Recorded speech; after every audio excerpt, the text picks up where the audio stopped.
সব বউ সৌভাগ্যবান নয়, কিন্তু যার ভালো শাশুড়ি আছে সে সবচেয়ে ধন্য। শাশুড়ি যদি মনের মানুষ হয়, বৌমার জীবন হয়ে ওঠে রঙিন। আসসালামু আলাইকুম, আমি শারমিন আক্তার আবারও নতুন একটি ব্লগ নিয়ে আসলাম আপনাদের মাঝে। কেমন আছেন সবাই? আজকে আর বললাম না যে আমি ভালো আছি, কেননা আমার রায়ানের 2 দিন যাবৎ অনেক জ্বর আর কাশি হচ্ছে।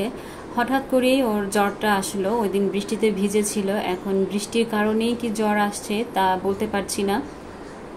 তো এই কারণেই গতকালকে আমি কোনো ভিডিও আপলোড করতে পারিনি, আর তাছাড়া একটু ব্যস্ত ছিলাম।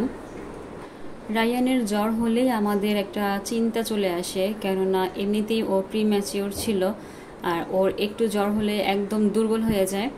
তাছাড়া এখন তো সিজন খুব খারাপ, আল্লাহ মাফ করুক। আজকে ডাক্তারের কাছে নিয়ে যাব, দেখি ডাক্তার কি বলে। যেহেতু আমি গতকালকে কোনো ভিডিও আপলোড করিনি, তো 2 দিনের ব্লগ একসাথে করেছি। আর এটা হচ্ছে গতকালকের ভিডিও। ডাল ভুনা করেছিলাম, আমার শাশুড়ি সকাল সকালে চলে এসেছিল। ওনারা ভোর 6টায় রওনা হয়েছিল আর চলে এসেছে 10টায়। তা আমি তো ভাবছি যে এখনও আস্তে আস্তে হয়তো বা দেরি হবে, 12টা 1টা বাজবে। ওই হিসেবে ভাবলাম যে আমরা নিজেরা খাবো। সকালবেলা তো ডাল ভুনা আর একটা ভর্তা করে ফেলেছিলাম, ওইগুলো খাবো। তো না, এখন দেখি যে আল্লাহর রহমতে তাড়াতাড়ি চলে এসেছে।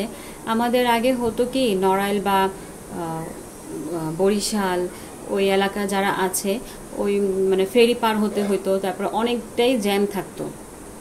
দক্ষিণাঞ্চলের মানুষের হয়রানির কোনো সীমা ছিল না। আমার মনে আছে, আমি যখন ঈদের সময় গিয়েছিলাম ফাতিহাকে নিয়ে, সকাল 10টায় রওনা দিয়েছি, আমার শ্বশুরবাড়ি পৌঁছেছি আমি রাত 11টায়। মানে ফেরিতে বা রাস্তায় এতটা ভিড় থাকতো। আর এখন এত ইজি হয়ে গেছে, সকাল 6টায় রওনা দিলে 9টা 10টায় আল্লাহ রহমতে আমরা ঢাকায় পৌঁছাতে পারি, বা ঢাকা থেকে গ্রামে যদি রওনা দিই 10টা 10:30টার মধ্যে আমরা পৌঁছিয়ে যাই। তো ওনারা আসার সাথে সাথেই আমি আগে শরবত বানিয়ে দিচ্ছিলাম, কারণ ঘরে লেবু ছিল না, ট্যাঙের শরবতই বানানো হয়েছে। আর এই তো দেখেন, আমার শাশুড়ি আমাদের জন্য কত কিছু নিয়ে এসেছে। মানে মাছ তো আছেই, মাছ, ছোট মাছ ওনার ছেলে পছন্দ করে, এজন্য সব ছোট মাছ নিয়ে এসেছে। পুঁটি মাছ আর কি কি মাছ যেন আছে, আমি ঠিক নাম বলতে পারছি না। তারপরে গরুর দুধ নিয়ে এসেছে, এগুলো হচ্ছে ওনাদের নিজেদের গরু, ওই গরুর দুধ নিয়ে এসেছে আমাদের জন্য। এগুলো কিন্তু উনি কয়েকদিন ধরে গুছিয়েছে। মা সবসময় এরকম করে, যখনই আসবে তার 1 মাস আগে থেকেই মানে গুছানো শুরু করে যে আমাদের জন্য কি কি আনবে।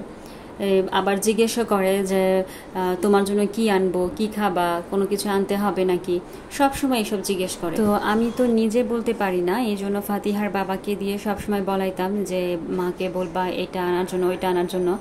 তো এবার ফাতিহার বাবাকে বলেছি যে কিছুই বলবো না, দেখি মা কি কি নিয়ে আসে। তাছাড়া উনি তো অনেক অসুস্থ, এত কিছু নিয়ে আসতে পারবে না, এই জন্য আমরা ওনাকে কিছুই বলিনি। এই পর্যন্ত যারা আমার ভিডিও দেখছেন, ভিডিওর কোনো অংশ যদি আপনাদের ভালো লেগে থাকে, প্লিজ একটি লাইক দিয়ে দিবেন এবং চ্যানেলটি সাবস্ক্রাইব করে আমার পাশে থাকবেন। আর অলরেডি যারা কাজটি করে দিয়েছেন তাদেরকে অসংখ্য ধন্যবাদ। এই যে আমগুলো দেখছেন, এগুলো হচ্ছে ওনাদের নিজেদের গাছের আম।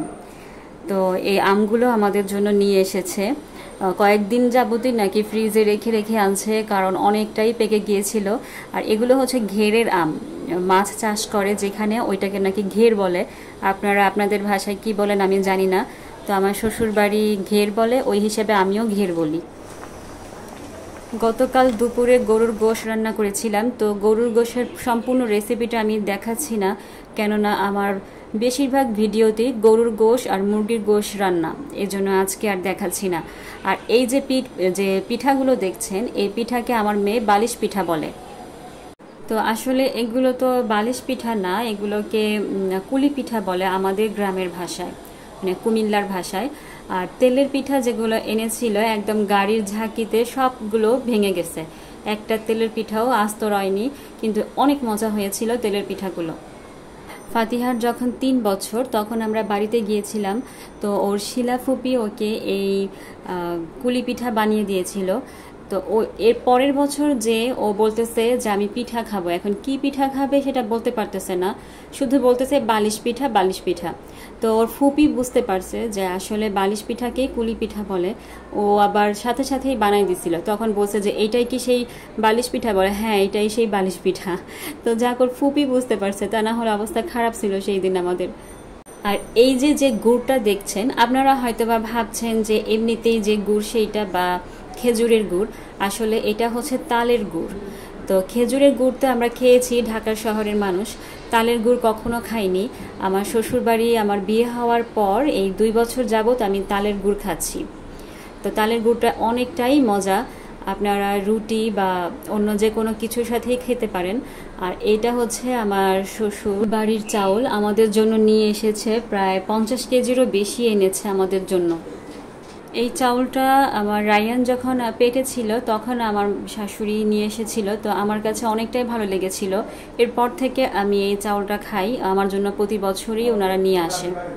তো এই ফাঁকে একটু রায়ানের কাছে আসলাম, ওর শরীরটা অনেকটাই খারাপ, জ্বর কমতেছে না, তো খাবারও খাচ্ছে না, এজন্য আজকে মোবাইল দিলাম। ওর বাবাই বলতেছে যে মোবাইল দাও, মোবাইল ছাড়া খাবে না। তো মোবাইল দিয়েই খাওয়াচ্ছি। আপনারা একটু রায়ানের জন্য দোয়া করবেন, আল্লাহ পাক যেন ওকে খুব তাড়াতাড়ি সুস্থ করে দেয়। ও অল্পতেই অনেক দুর্বল হয়ে যায়। তাছাড়া ও খুব টেনশন করে মাদ্রাসা নিয়ে, একদিন মাদ্রাসায় গ্যাপ গেলেই বলে যে আম্মু হুজুরকে ফোন দাও, আমাকে হুজুর বকা দিবে, মাদ্রাসায় যাব। তো আমি আবার ওর অসুস্থ মানে ছবি নিয়েছি, নিয়ে হুজুরকে হোয়াটসঅ্যাপে ছবি পাঠিয়ে দিয়েছি আর বলেছে যে হুজুর অসুস্থ, ওই দোয়া করবেন। তো এরপরে একটু শান্ত হয়েছে ও। আর আমার শাশুড়ির কথা কী বা বলবো, ওনার কথা বললে আর শেষ হবে না, মানে বলেও শেষ করা যাবে না। আল্লাহ রহমতে এত ভালো একটা শাশুড়ি পেয়েছি। তো আপনারা সবাই দোয়া করবেন যাতে উনি আমাকে এরকম সবসময় ভালোবাসতে পারে। তো আজকে এই পর্যন্তই, পরবর্তী ভিডিও দেখার অপেক্ষায় থাকবেন। আল্লাহ হাফেজ, আসসালামু আলাইকুম।